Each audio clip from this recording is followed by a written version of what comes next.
Olá, eu sou o professor Felipe Mutz e hoje vou apresentar o trabalho Arquiteturas de redes neurais convolucionais para identificação de pneumonia e Covid-19 em raios-x de tórax. O trabalho foi desenvolvido principalmente pelo aluno Daniel Henrique Comério sob minha supervisão e recebeu contribuições importantes dos pesquisadores e coautores do trabalho Leonardo Xavier Barbosa, Sabrina Siqueira Panseri e Francisco de Assis Bolt. O trabalho e os recursos utilizados nele foram parcialmente financiados pela FAPES e CAPES e pelo IFES via Programa Pesquisador de Produtividade. Há cerca de um ano e meio, o mundo enfrenta uma das piores pandemias de sua história, a pandemia causada pelo novo coronavírus e cuja doença associada foi chamada de Covid-19. Até maio de 2021, mais de 150 milhões de casos da doença foram confirmados no mundo, e esses casos levaram a mais de 3 milhões de mortes. No Brasil foram registrados mais de 15 milhões de casos e mais de 400 mil mortes. Um dos desafios enfrentados durante esse período é a testagem massiva de indivíduos com o objetivo de identificar aqueles que são portadores da doença.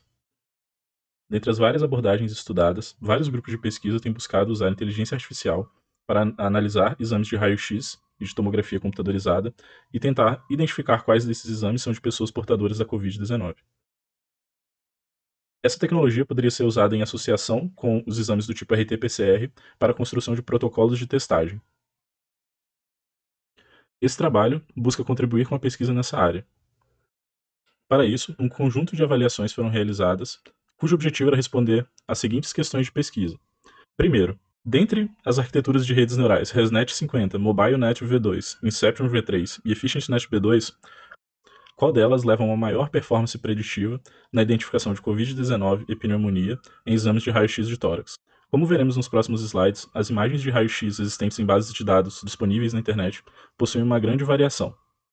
Então, uma segunda avaliação que realizamos é verificar se utilizar um pré-processamento das imagens para torná-las mais uniformes levava a um ganho de performance.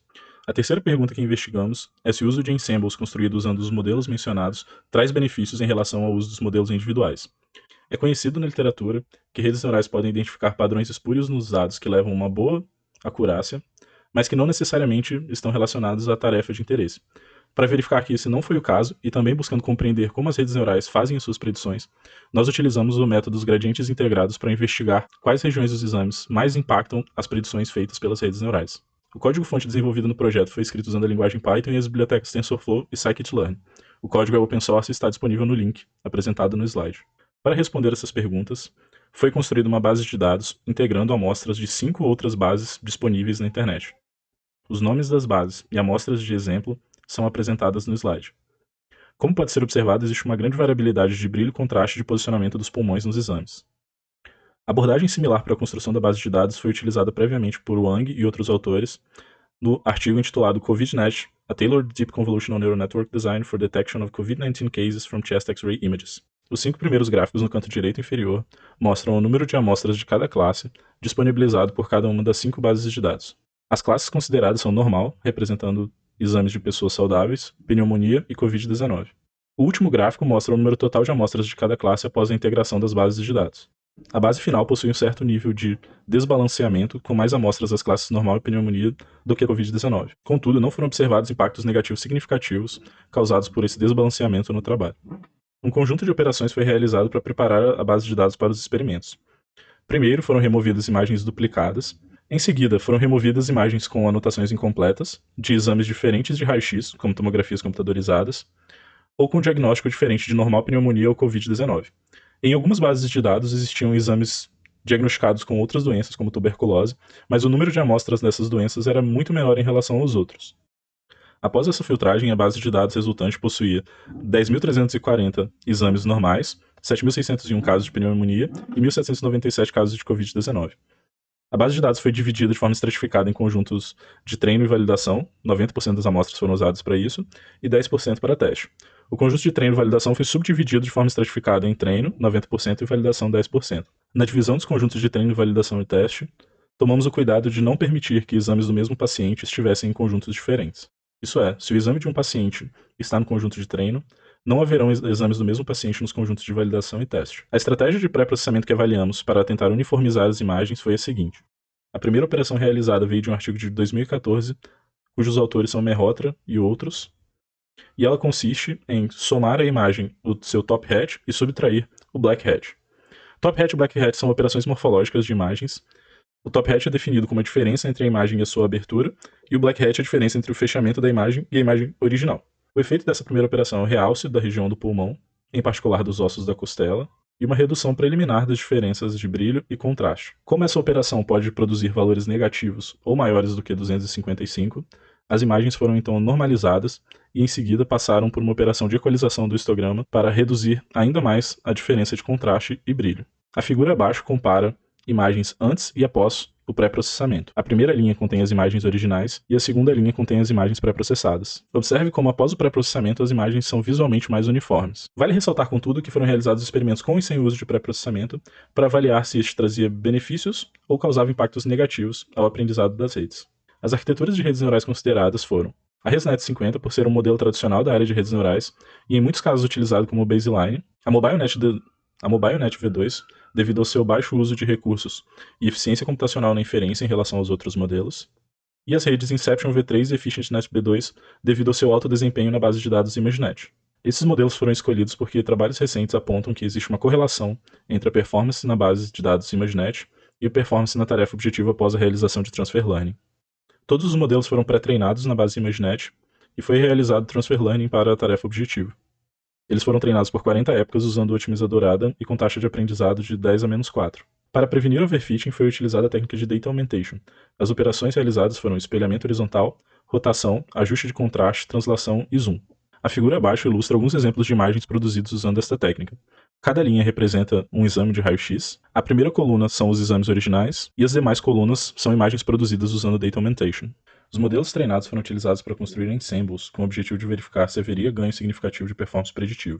Foram avaliados 4 tipos de ensembles e 3 estratégias de sumarização das saídas dos modelos de base. O primeiro tipo de ensemble foi construído usando as 4 redes neurais treinadas usando imagens sem pré-processamento, e por isso foi chamado de SPPROC, ou de sem pré-processamento. O segundo tipo de ensemble foi composto pelos mesmos modelos, mas dessa vez treinados com imagens pré-processadas.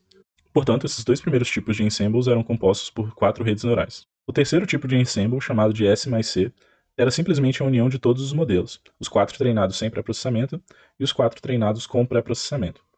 O último tipo de ensemble foi construído atribuindo pesos para os 8 modelos, que variavam entre 0, 1 e 2. Esses pesos foram escolhidos de forma a maximizar a acurácia no conjunto de teste.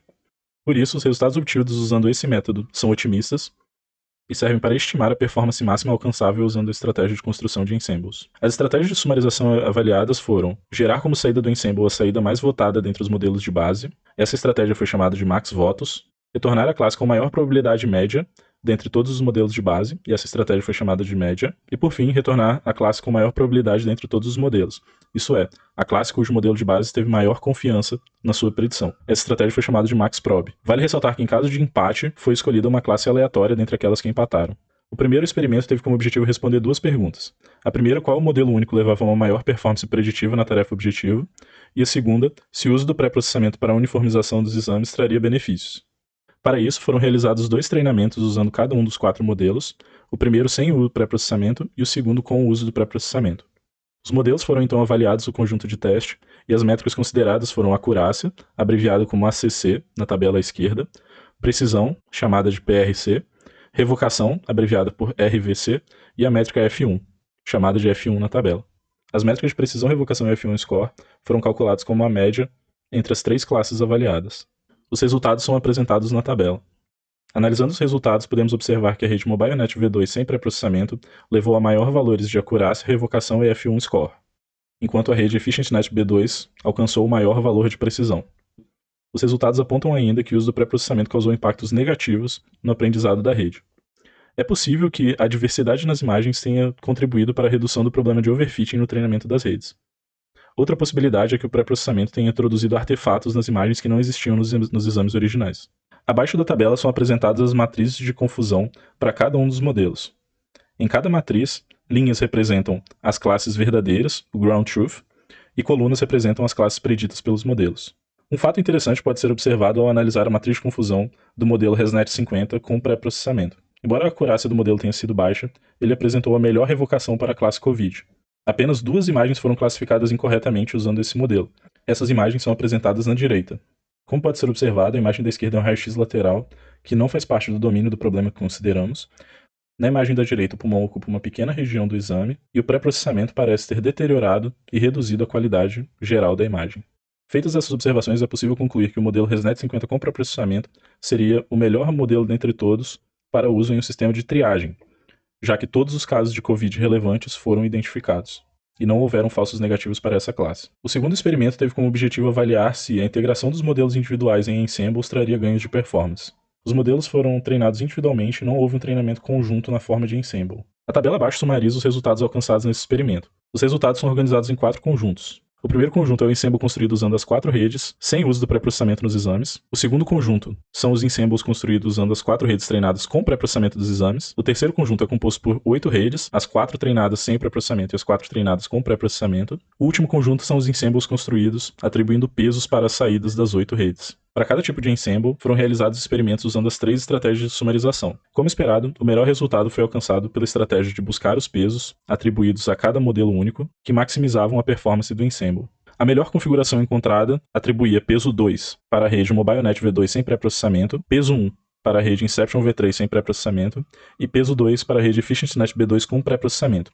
As demais redes receberam peso 0. Esses resultados foram alcançados calculando a média das saídas dos modelos únicos, e a diferença para as outras estratégias de sumarização foi significativa. Vale ressaltar que esses resultados são otimistas, já que foi usado um processo de busca sobre o conjunto de teste. Analisando os demais resultados, contudo, é possível observar que resultados similares foram alcançados pelo primeiro e terceiro conjuntos. Em particular, o ensemble construído usando as 8 redes neurais e a sumarização pela média levou a uma acurácia de 95,34%, próxima aos 96% alcançados no melhor caso. Esse resultado também é um ganho de 1,31% de acurácia em relação ao MobileNet V2, o melhor modelo individual. Isso nos leva a concluir que o uso de ensembles traz benefícios em relação ao uso dos modelos individuais, mas com grande aumento de demanda por recursos computacionais. Considerando o trade-off entre performance preditiva e uso de recursos, acreditamos que a rede MobileNet V2 seja a melhor para a implantação em um sistema de identificação de COVID-19 e pneumonia, a partir da análise de exames de raio-x do tórax. Por fim, nota-se que, como esperado, ensembles construídos usando os modelos treinados com imagens pré-processadas alcançaram performance inferior aos demais. Mesmo nesse caso, entretanto, houve ganho de performance na integração dos modelos únicos em ensembles. O terceiro experimento teve como objetivo avaliar quais regiões dos exames mais impactavam as predições feitas pelas redes. O objetivo desse experimento foi verificar se as redes não se basearam em padrões espúrios nos dados para fazer as predições. O método dos gradientes integrados foi usado para avaliar as regiões que mais impactavam as saídas, e nessa análise foi utilizado o modelo único com maior performance, a rede MobileNet V2, treinada com imagem sem pré-processamento. A imagem abaixo apresenta o resultado da análise para um conjunto de amostras. A primeira linha contém imagens classificadas corretamente pelo modelo e a segunda linha contém imagens classificadas incorretamente. As regiões marcadas em vermelho são aquelas que mais impactaram as saídas. Como pode ser observado, as regiões que em geral mais impactaram as saídas foram as regiões escuras do pulmão. Esse padrão é particularmente claro nas imagens classificadas corretamente pela rede. As imagens classificadas incorretamente em geral possuem pouco contraste, e nelas, as regiões que mais impactaram as saídas estão mais difusas sobre as regiões dos pulmões. Os resultados indicam que a rede não aprendeu padrões espúrios e se concentrou em regiões que fazem sentido nos exames para a tarefa objetiva. Os experimentos realizados nos levam às seguintes conclusões. O modelo único com melhor performance na tarefa é a MobileNet V2. Dentre todos os modelos avaliados, inclusive os ensembles, ela apresenta o melhor trade-off entre performance preditiva e uso de recursos computacionais. Uma segunda conclusão é que a estratégia de pré-processamento que utilizamos para reduzir a variabilidade das imagens não trouxe benefícios. Já a integração dos modelos individuais em ensembles, em geral, causou impactos positivos na performance preditiva. Por fim, a análise de gradientes integrados mostrou que as redes não se concentram em padrões espúrios na base de dados para o cálculo das suas predições, mas em geral dão ênfase à região do pulmão no cálculo da probabilidade de cada classe. Embora as redes neurais convolucionais utilizadas nesse trabalho tenham alcançado altos valores nas métricas consideradas, isso não necessariamente implica em uma alta performance diagnóstica dos modelos. Estudos clínicos seriam necessários para avaliar a performance dos modelos em ambientes reais. Acreditamos que o trabalho alcançou um bom nível de maturidade e desejamos realizar tais estudos clínicos em parceria com profissionais da área médica em trabalhos futuros.